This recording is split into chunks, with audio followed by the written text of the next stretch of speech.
Buenas noches, señoras y señores. Ustedes me conocen como el sábalo río arriba. Me gusta ir contracorriente.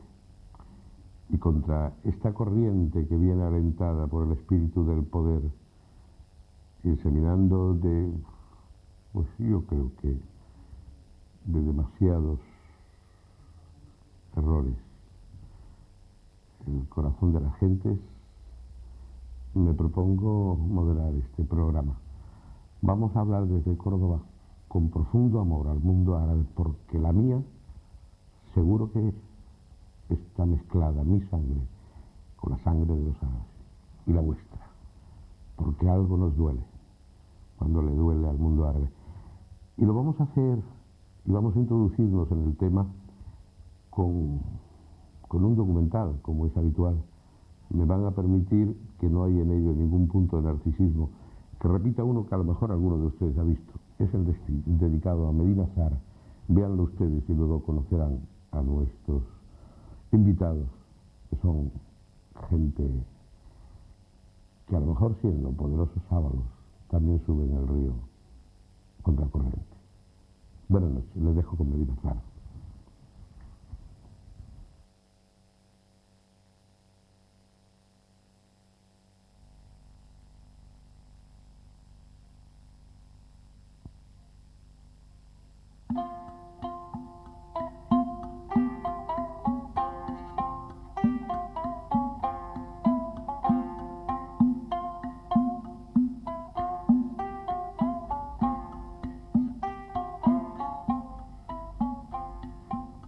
Donde la mantis religiosa espera al sol su presa, una rampa conducía desde la fábrica de Tirad a la casa de la moneda.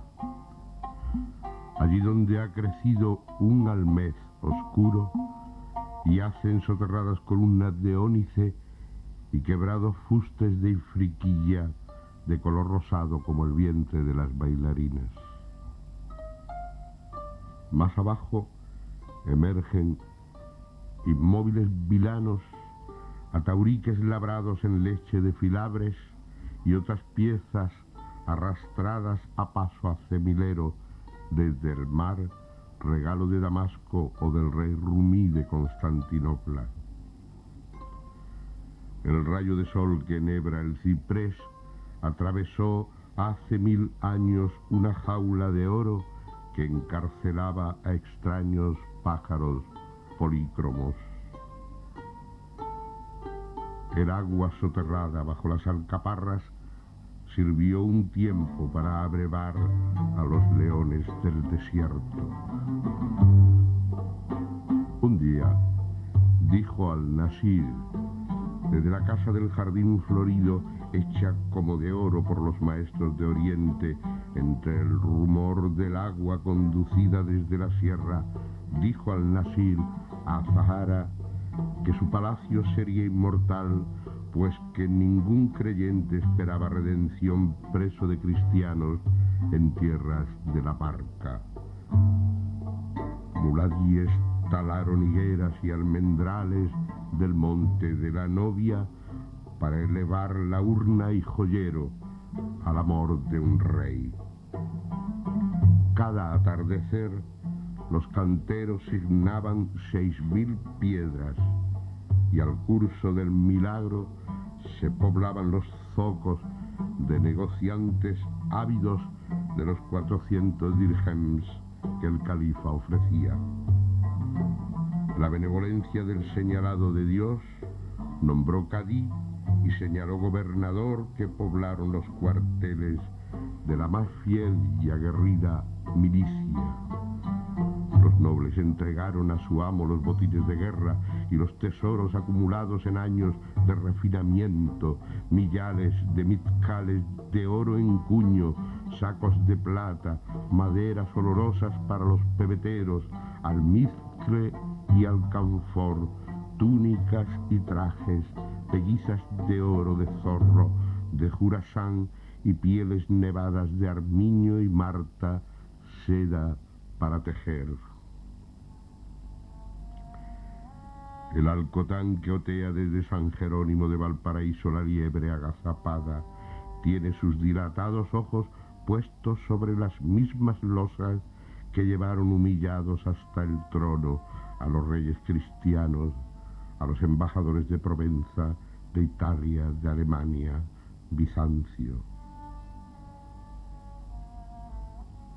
Por la estrecha senda que hoy espinan florecidas cardenchas, subieron los esclavos la pila traída desde Siria, en la que 12 estatuas de oro y pedrería poblaban de gacelas, leones, cocodrilos, dragones, elefantes, palomas, halcones, gallinas, gallos, buitres y pavos reales, las palmeras inacabables de los surtidores privados de la favorita y el rey. Sobre el quebrado pasamanos de ese Ajimez, hundido en la cisterna ciega, dejó un día al Nasir como al descuido la botánica de Dioscórides a Nazarbeo, y cautivado por su materia médica y la ilustración sobre los venenos mortíferos, mandó venir a los monjes tolerados para crear la escuela de traductores del califa.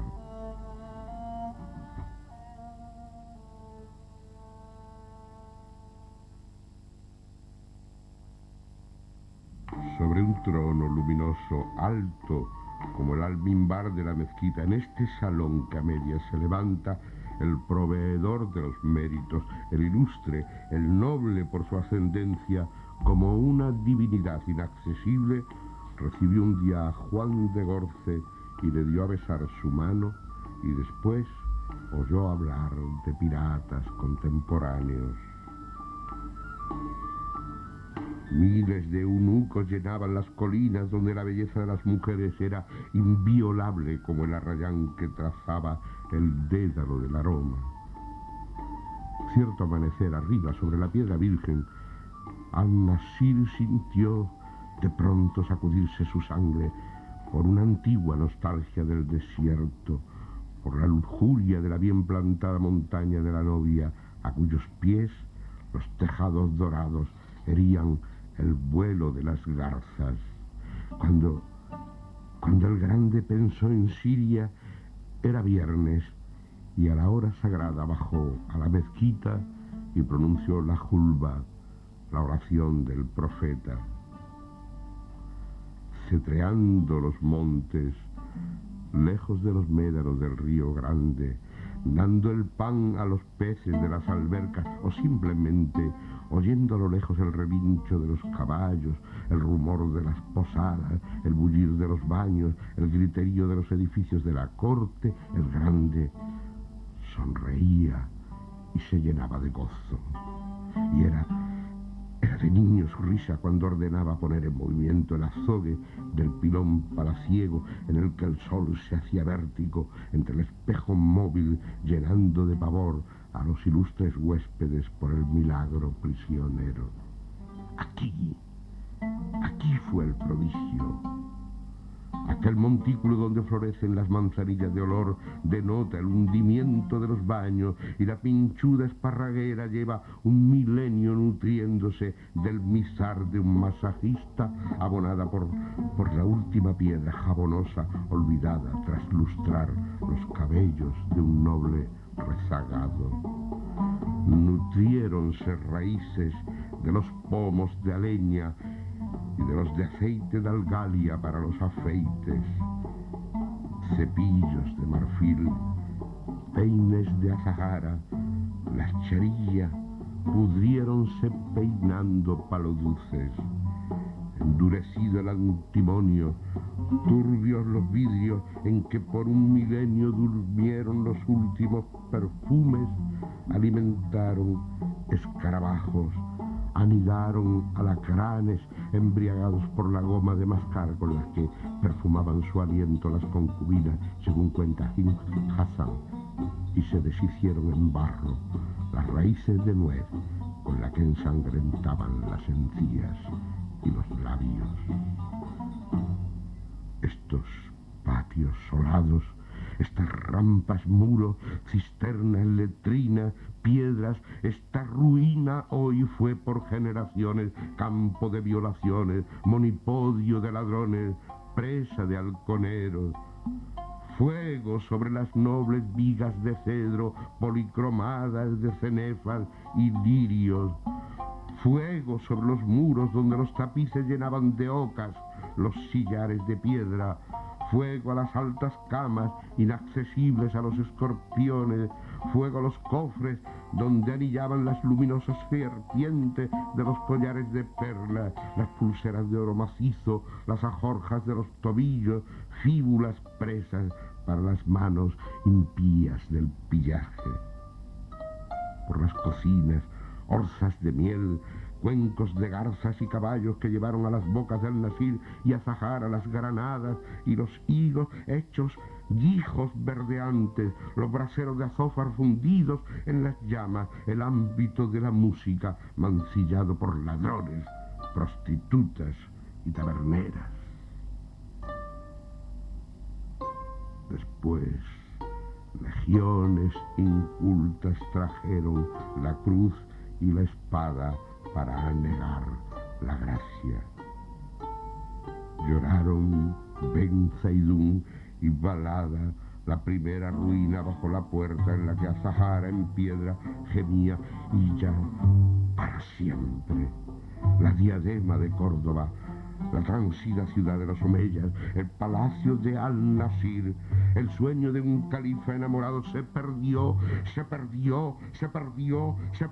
en el olvido con muerte tan profunda que se ignoró su rastro y solo una vaga noticia de estrella y de prodigio quedó en la oscura memoria de los hombres.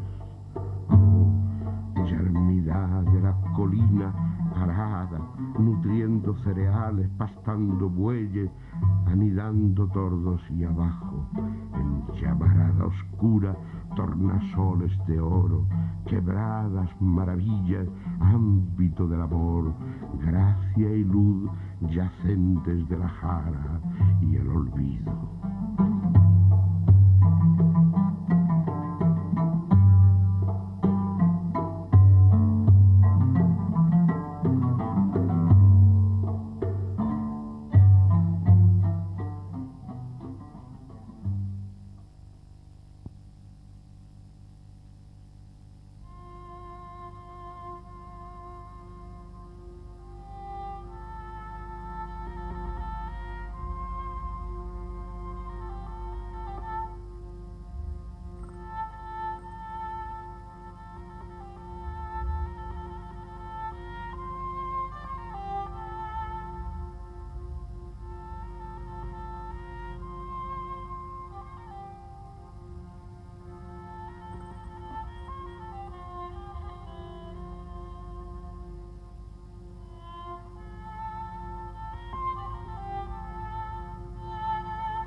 Siempre Pedro Martínez Montávez, a todo esplendor, sigue esta ruina.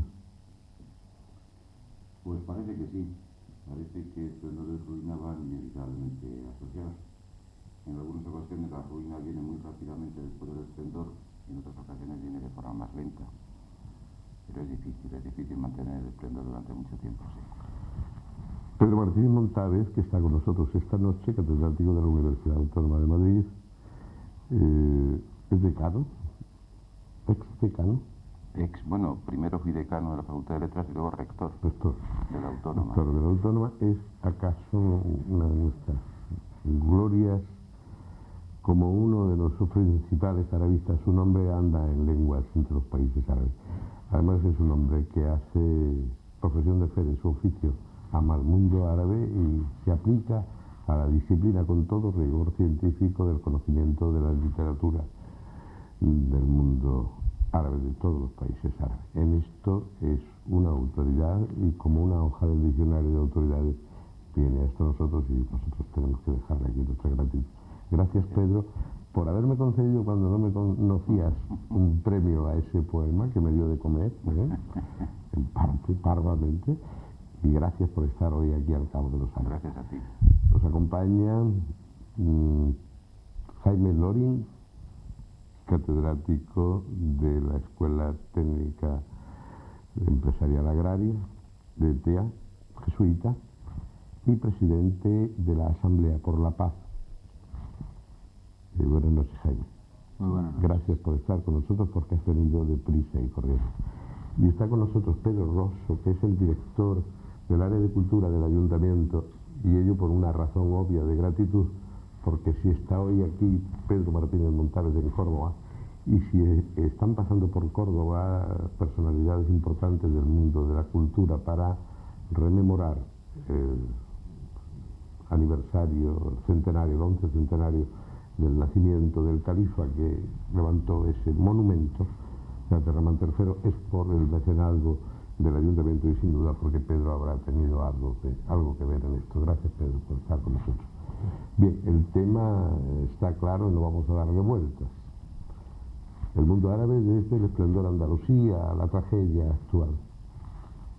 Yo pediría a nuestros espectadores que se dispongan porque dentro de muy poco tiempo vamos a darle paso enseguida que nuestros contertulios pues hagan una exposición de cuál es su pensamiento sobre esta tragedia que vive hoy el mundo árabe desde Córdoba, desde donde con absoluta dignidad y orgullo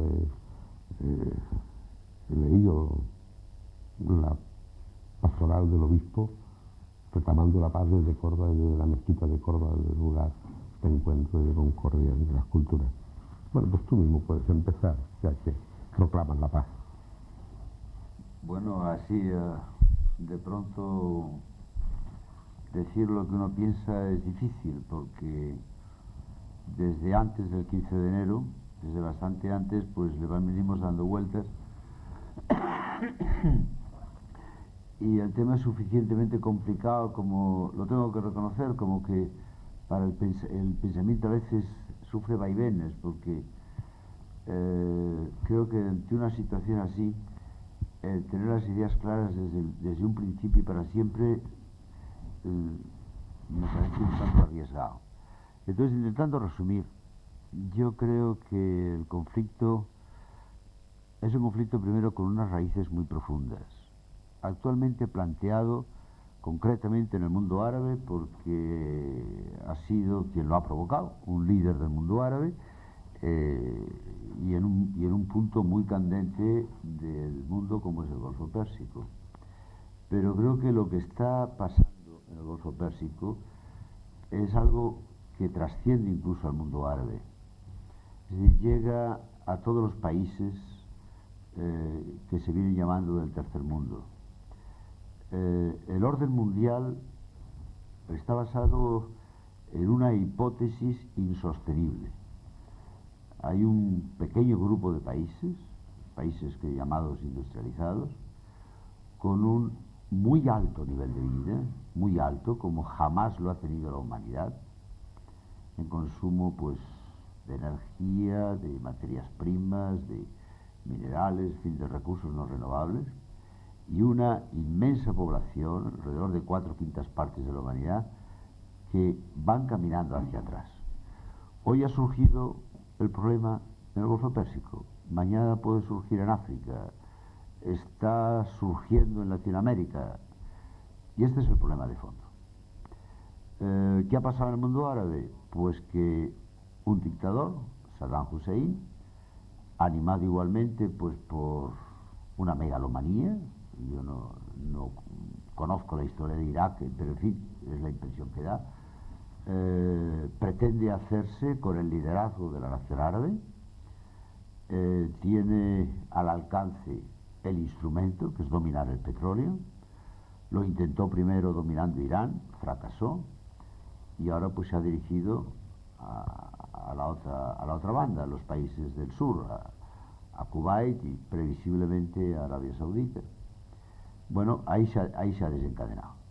Y por otro lado, hay una enorme potencia militar y tecnológica de los países industrializados que no están dispuestos a permitirlo, y ahí ha saltado la chispa. Y esa chispa creo que se puede convertir en un incendio que abrase a muchas gentes, que abrase a muchas familias, que abrase, asole el territorio.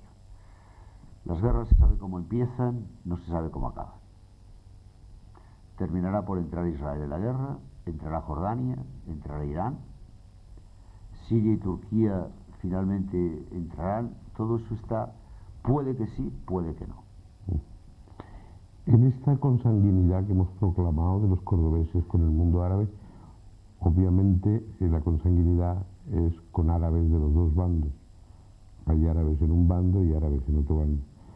Pero me da a mí la impresión, y acaso sea un juicio de valor inmoderado para mi papel de moderador, de que así como hubo una sinrazón inicial por parte de uno de los bandos, y concretamente lo has expuesto muy bien, de José, me parece que los antagonistas han perdido los papeles.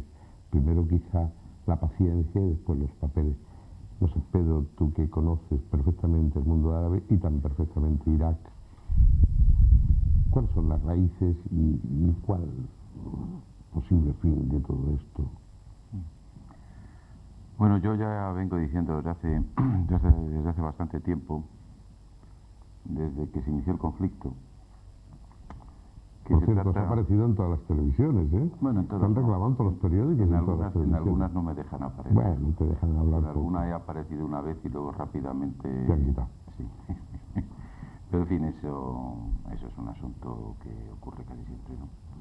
No, decía que desde un principio yo los calificativos que empecé a emplear sobre este conflicto eran, por ejemplo, que me parecía un conflicto absolutamente atípico, no tenía nada que ver con otros conflictos aparentemente análogos que se habían venido produciendo durante los últimos años o durante las últimas décadas en la misma región, que era un conflicto absolutamente singular y que por tanto exigía que tratáramos de explicarlo a partir de unos postulados y de unos códigos diferentes para los que quizá no estábamos preparados todavía.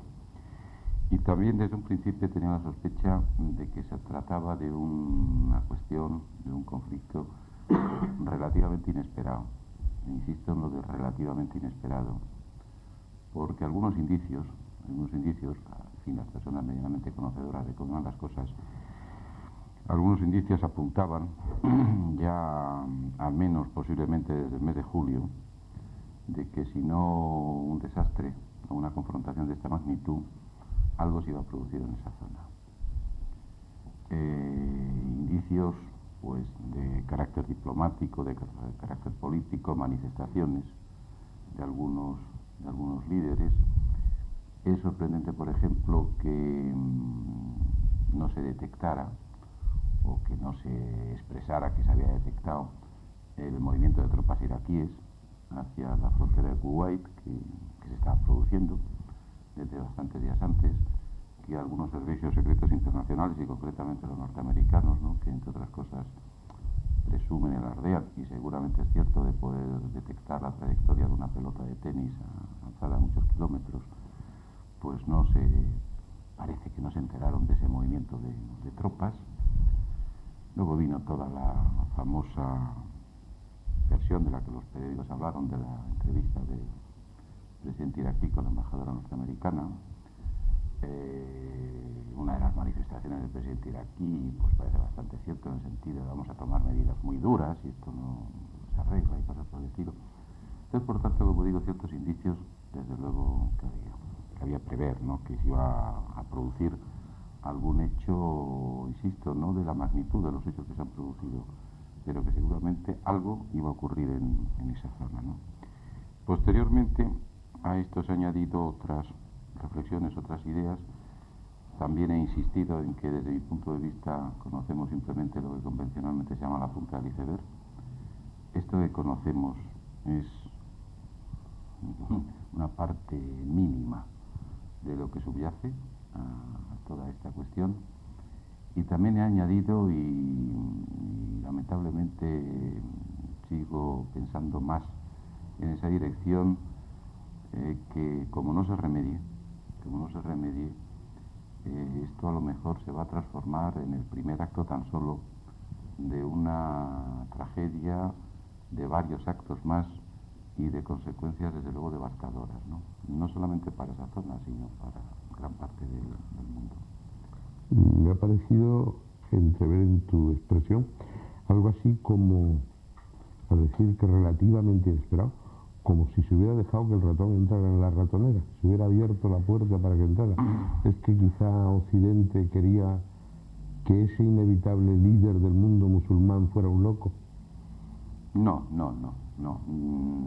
En fin, yo no descarto, y la historia también está ahí para probarlo, que no voy a decir en la mayor parte, pero al menos en varios de los grandes conflictos internacionales que han ido surgiendo, que se han ido produciendo a lo largo de la historia de la humanidad, lo que podríamos denominar el porcentaje de trama conspiratoria, pues posiblemente actúa desde un principio. Y esas tramas conspiratorias pues se van descubriendo después, se van aclarando después, pasado mucho tiempo, ¿no? Yo no digo con esto, no me atrevería a afirmarlo porque sería una insensatez por mi parte, y procuro ser sensato y ponderado y lo más objetivo posible, que cierto margen de trama conspiratoria haya existido, pero tampoco me extrañaría que en un momento se descubriera así y bueno, pues sirviera para aclarar algunos aspectos del asunto tan turbio, sí. Lo que ocurre es que cuando estas situaciones se producen, pues evidentemente ninguna de las partes o ninguno de los protagonistas obra con ingenuidad. En una hipotética trama conspiratoria, lo que no interviene precisamente es la ingenuidad, sino todo lo contrario, ¿no? Las múltiples formas y las múltiples maneras de tratar de engañarnos unos a otros. Y en esa multiplicidad de engaños, pues al final quizás se pierden los hilos y no se sabe muy bien por dónde va la trama, ¿no? Pero vamos, tampoco quiero hacer de esto una novela detectivesca ni... El enorme poder de penetración de los medios, mayoritariamente en poder del capital, obviamente, están sembrando la idea como si la razón estuviera acaso de la parte nuestra, la parte occidental, toda la razón y toda la sin razón hasta el punto de que empezamos a tener un poco de sentido de culpa de defender al pueblo sencillo ese que está recibiendo las bombas en Bagdad y tal. En este sentido, Pedro, como responsable de la dirección de la cultura municipal, ¿has recibido alguna queja por la organización de este tipo de actos, algún tipo de sordina? ¿Está habiendo algún tipo de presión para tratar de poner en segundo plano nuestro componente árabe? Bueno, no, tanto como eso no. Eso hay que decirlo claramente. O sea, de ninguna manera ha habido no ha existido ningún tipo de manifestación en ese sentido.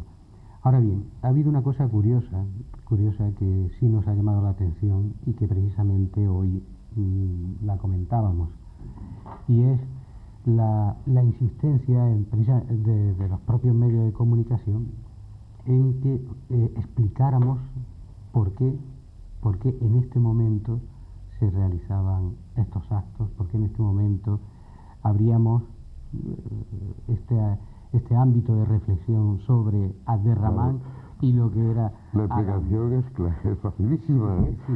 Echar la culpa a Abderramán, que tuvo también la oportunidad de nacer hace 1100 años, ¿no? Claro. En enero hace 1100 años. No creo que Abderramán estuviera pensando que en este momento...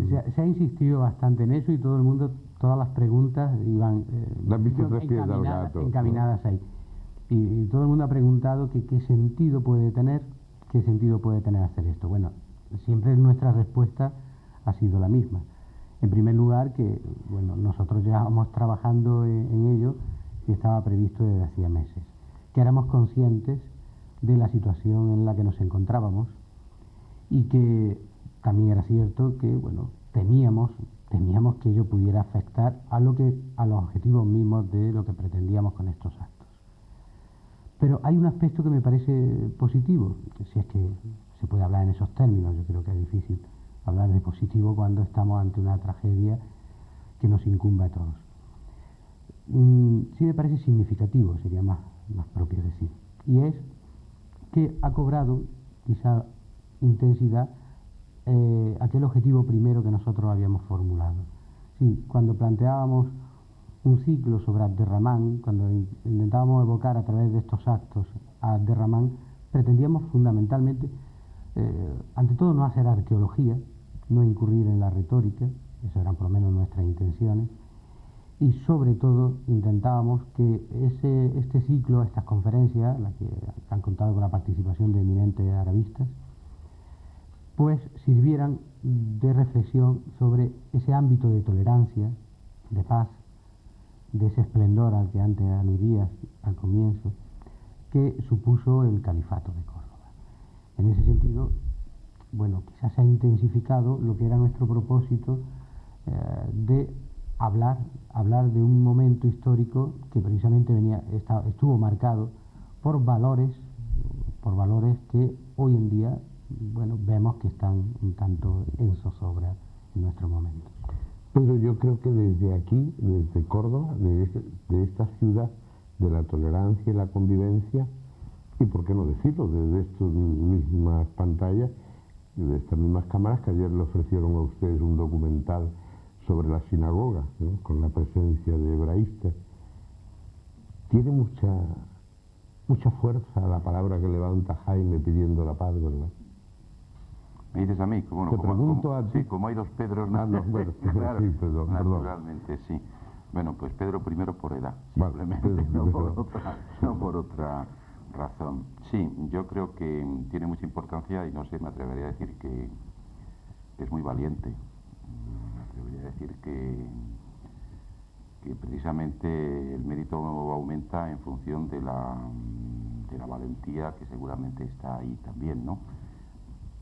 No me atrevo a decir otra cosa porque no es una pregunta dirigida a mí, pero que se refiere propiamente a su postura. Porque yo le voy a repreguntar. Yo insistiría en lo de la decisión, en lo del universalismo, ¿no?, de una palabra de esa magnitud, y seguramente contribuye para que se propicie, se fomente y se amplíe la idea de que, digamos, lo eclesiástico, en términos globales, pues es un ámbito bastante más abierto, bastante más plural y más contrastado de lo que quizá mucha gente piensa, y lo digo yo, que no soy precisamente un hombre muy religioso. Pues mira, ya que me aludes, ¿no?, yo creo que una vez que la guerra está en marcha, yo creo que todos tenemos una cierta psicología judicial, no sé si es la palabra, o cultural, heredada pues de la literatura y de la cinematografía, ¿no? Determinar quiénes son los buenos, quiénes los malos, quién tiene la culpa, o quién es más culpable, o quién es menos culpable. Yo reconozco, tendría que decir, yo ese juicio no me atrevo a decirlo. Lo único que yo creo que tenemos que hacer es analizar las causas por las cuales se ha llegado a esta consecuencia. Es decir, hay una dinámica previa, y esa dinámica previa lleva unas consecuencias. Occidente, el mundo industrializado, el mundo cuyo líder evidentemente es Estados Unidos, nos caerá bien o nos caerá mal, pero es un hecho.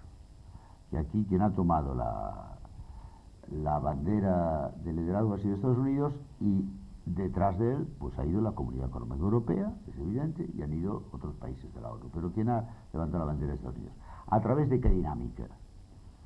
A través de la dinámica de que el orden internacional que ellos han concebido hay que imponerlo por la fuerza si no se acepta de buena voluntad. O se les acepta de grado o se les acepta de fuerza. Y esto es una dinámica que se ha impuesto. Y al primer tapón, zurrapa. Al primero o al segundo o al tercero, no sé, pero esa dinámica está impuesta. Entonces, cuando el régimen nicaragüense les cae mal, lo imponen el suyo por la fuerza.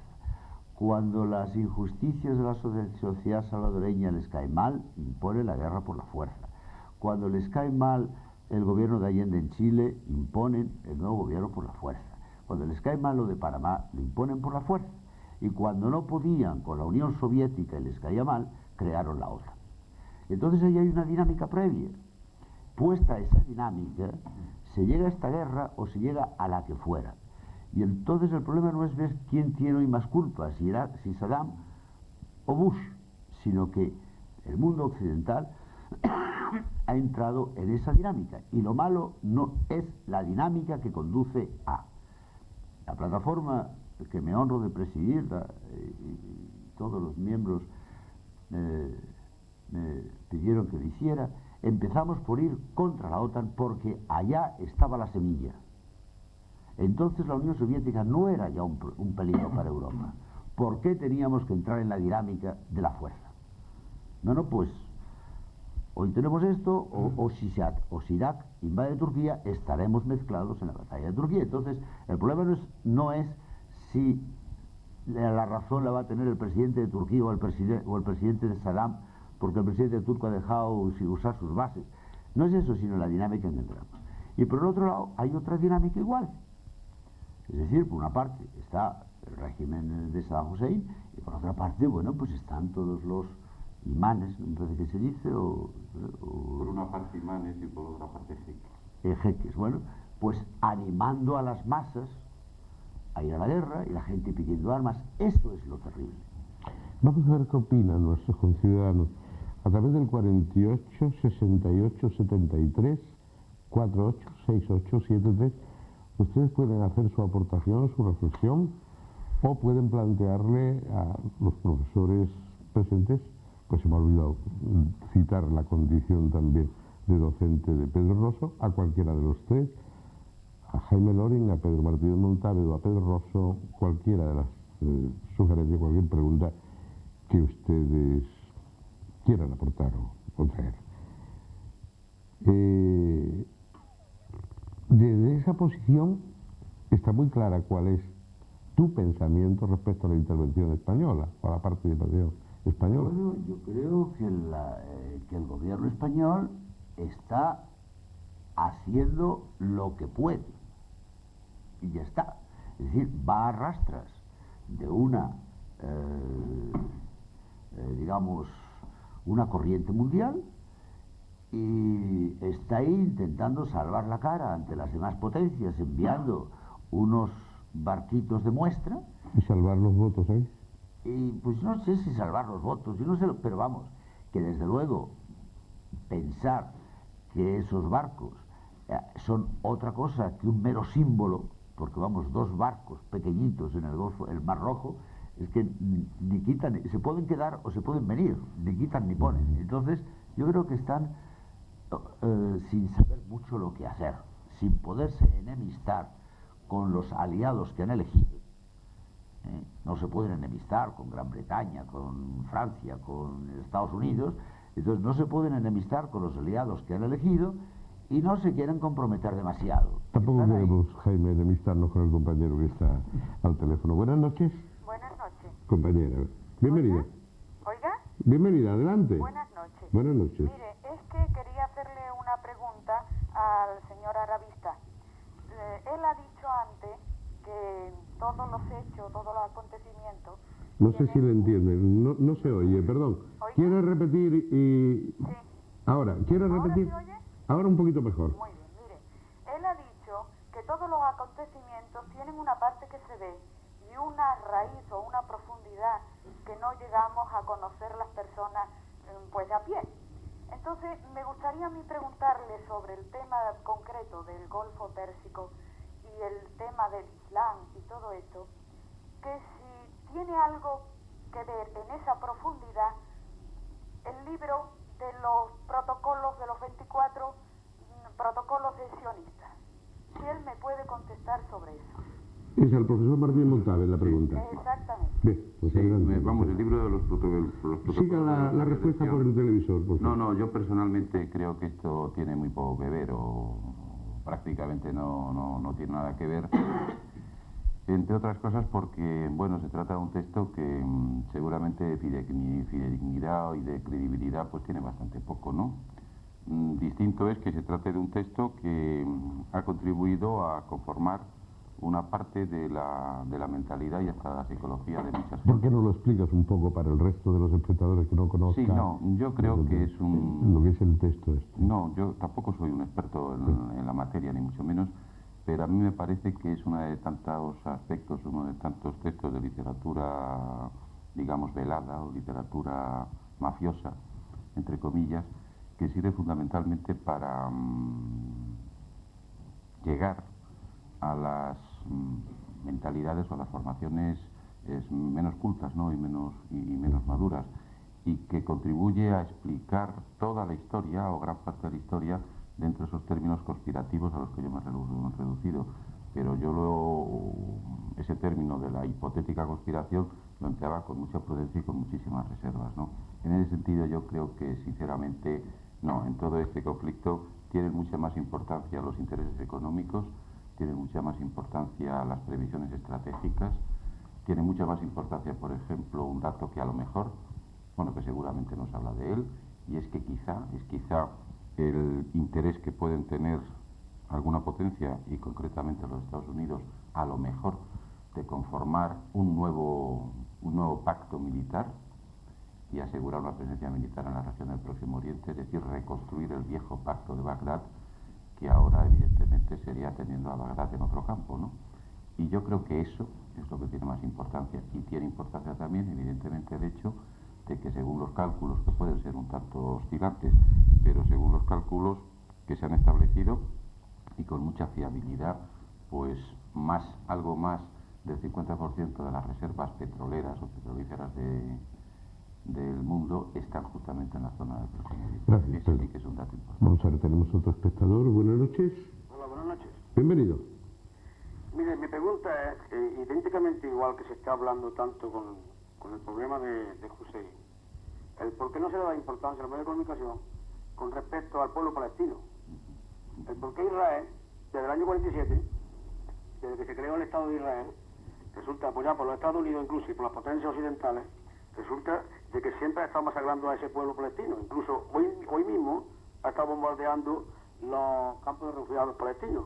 En el libro. Entonces quiere decir que no es una lucha solamente económica, sino que yo creo que también es ideológica también, ¿no?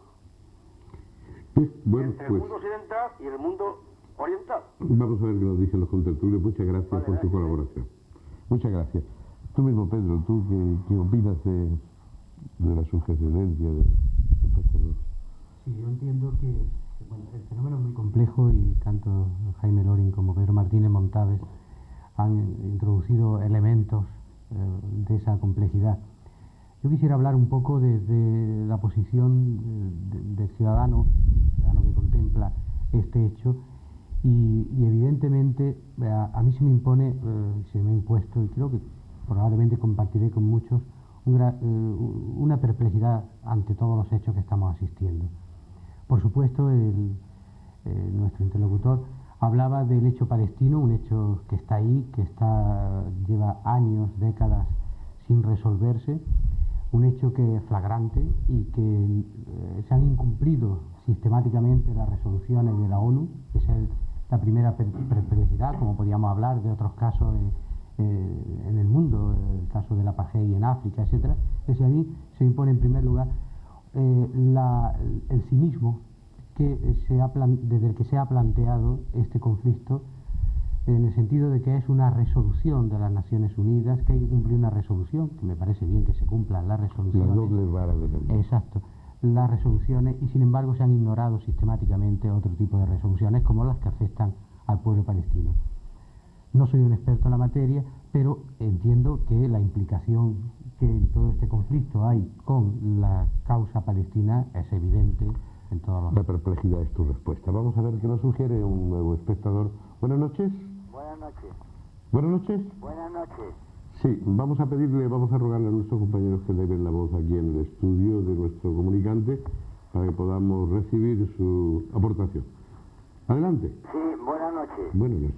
Mire, quería saber la opinión de ustedes respecto a la postura del gobierno español, que unas veces nos dice vamos a la OTAN, luego nos dice que no estamos en la OTAN, luego dice que van a barcos para la paz, a continuación que son barcos que no van a hacer nada.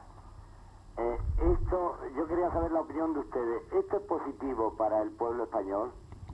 Gracias. Le van a dar la respuesta a nuestros espectadores. Señor Martín Montalbán. Bueno, yo personalmente he sido siempre contrario a la entrada en la OTAN. Absolutamente contrario. No acierto a explicarme muy bien eso de mandar barcos para la paz en una situación de guerra. Me parece que es una metáfora difícilmente explicable, ¿no? Y bueno, hasta que no se me diga o se me explique con mayor claridad, pues voy a estar en la misma postura. Y aparte de eso, pues otras consideraciones. Es cierto que el gobierno español, pues aquí se comporta de una forma similar a cómo se comportan los gobiernos europeos. Desde mi punto de vista, creo que ha quedado bastante claro que Europa ha hecho dejación de su responsabilidad, sencillamente así, lo digo con las palabras más rápidas, ha hecho dejación de su responsabilidad. Europa, siento ser duro, ha sido una especie de marioneta cuyos hilos está moviendo el gigante norteamericano. No sé los beneficios que podrá sacar Europa, quizá cuando llegue la hora del prorrateo, sí, pues quizá saque algún beneficio. Y también habría que indicar o añadir que dentro de esa tónica de sometimiento a los postulados, y más que postulados, a las órdenes que se dan desde los Estados Unidos, pues dentro de esa circunstancia posiblemente el gobierno español es el que ha participado, el que está participando aparentemente con una moderación mayor. También quizá habría que recordar que posiblemente lo más importante de todo esto no son solo los 3 barcos que se han mandado, sino la masiva utilización de los aeropuertos. Y sí, evidentemente, todo parece bastante logístico, pero seguramente poco lógico, aunque sea una especie de juego de palabras, ¿no? Yo creo que hay, por ejemplo, en la escasísima información casi nula que hay sobre la utilización de las bases, la utilización de los aeropuertos, el apoyo que se está dando, que prácticamente, repito, la información que se tiene es mínima o nula, es donde hay una parte de la cuestión que seguramente introduce unos márgenes de responsabilidad y de implicación segura mucho mayores, claro. Sí, la última noticia que nos ha llegado, una de las últimas, es la interrogación sobre si los barcos, los aviones ingleses que no han solicitado cruzar el espacio aéreo francés cargados de armamento estaban cruzando el espacio aéreo español. ¿Queréis hacer alguna aportación más a las palabras de Pedro respecto al comportamiento del gobierno español? Decía Jaime Loring antes, y con la intervención del oyente, a mí me parece que hay 2 cosas que se imponen, y es que el gobierno español se ha metido en esa lógica a la que antes aludía, pero que en todo este proceso está cargado, me temo que no tanto de dudas como de ocultamientos. Es decir, basta recordar aquellas condiciones para la entrada en la OTAN que han sido incumplidas, y sobre todo ahora algo que causa una gran preocupación. Es decir, el gobierno español no explica a los españoles qué es lo que estamos realmente haciendo, cuáles son los planes. Claro, es muy fácil situarse en esa lógica interna, en esa inercia de compromisos que supone, pero también creo que es importante subrayar el hecho de que el gobierno debería está obligado a explicar realmente cuál es la postura real ante el conflicto. Y me temo, y hoy mismo lo hemos visto a través de la portavoz del gobierno, que hay una actitud displicente, hay una actitud de ocultamiento ante este hecho que carga todo lo que a lo que estamos asistiendo, lo carga de pero bueno, de inseguridad y de falta de certeza de esos países. Da la impresión de que cuando se pregunta al pueblo en los plebiscitos, en los referéndums, se hace así de una manera como jeroglífica, y también cuando se explica un poco. ¿Acaso ahora reflexionamos sobre eso? Pero hay un nuevo espectador que a través de nuestro teléfono, el 48 68 73, desea participar. Buenas noches. Buenas noches. Bienvenido. Vamos a ver, yo es que de verdad no salgo de mi perplejidad cuando parece ser que aquí el matón de turno son los Estados Unidos. Y entonces perdemos de vista que aquí el único agresor auténtico es el señor Hassan Hussein, que ha invadido a un país pequeño, lo ha masacrado y ha hecho de su capa un sello. Y según las noticias de hoy mismo de Turquía, por lo visto había un pacto con Irán para repartirse después a Arabia, etcétera, etcétera. Yo quisiera saber qué sentido de responsabilidad tenemos si pertenecemos a un conjunto de países que forman la ONU, donde todos los países, sin excepción, bueno, ha habido una o dos excepciones, creo, pues se han referido, han condenado, han ordenado y han dispuesto unas fuerzas para disuadir a este señor asaltante, para que se salga de un sitio donde se ha metido con el suyo y que no pasaría nada. Y este señor se obstina en quedarse con lo con el suyo y en llevar en arrastrar al mundo a una guerra. Entonces, yo quisiera saber quién es el culpable en todo este ciclado, porque yo cada día estoy más confuso. Bueno, lo primero es, le damos las gracias por ofrecer la antítesis a las tesis que se venían mayoritariamente sosteniendo, y le van a dar respuesta a través del televisor. Muchas gracias por participar. No os habéis privado de decir, de poner de relieve la agresión inicial. No, en absoluto. Creo que yo he dicho muy claro que esto está provocado por un dictador megalómano que se llama Saddam Hussein, que ha levantado la bandera del nacionalismo árabe, difundiendo claramente mentiras. Es decir, que no es una guerra de religión, él no va a la guerra por motivos religiosos. Creo que hay indicios suficientes para decir que no va a la guerra por defender los intereses del pueblo palestino, que está usando al pueblo palestino como cebo para provocar a Israel. Todo eso es verdad. Lo que queremos decir es que pretender declarar a una parte inocente y a la otra culpable no es el análisis de la situación. Saddam Hussein ha ido a la guerra porque está metido en la dinámica de la guerra, y Estados Unidos ha ido a la guerra porque está metido en la dinámica de la guerra, y los militares y los políticos están metidos en la dinámica de la guerra. Y creo que es la sociedad la que le tiene que decir a los políticos que la dinámica de la guerra no es la que quieren los hombres, y que por una parte y por otra están llevando al mundo a un desastre inconcebible, y que ya es hora de que se considere la guerra como un mal absoluto. Creo que está clara y sin ambajes expuesta el pensamiento. Quisiera añadir alguna cosa. Sí, te ruego brevedad para que participe una... Evidentemente el agresor es el Saddam Hussein, y ahí no hay la menor duda, y eso me parece que lo suscribe todo el mundo. Lo que personalmente digo también es que la misma unanimidad y la misma contundencia que ha demostrado la ONU en esta ocasión tendría que haber demostrado, si es coherente, el organismo internacional en ocasiones anteriores análogas, total o parcialmente análogas. Las que han expuesto. Sí, evidentemente, y que causa estupor que entonces esta decisión se haya producido tan tardíamente y tan incoherentemente presentada con los casos anteriores. Y bueno, también querría indicar que esa mención que se ha hecho hoy de un hipotético acuerdo iraco-iraní previo para repartirse el Próximo Oriente, y que en esa tajada a Irak le tocara nada más y nada menos que la península arábiga, pues creo que va un poco en contra de la historia, porque yo repaso así rápidamente a bote pronto y no encuentro que en ningún momento la península arábiga haya podido ser dominada enteramente por nadie.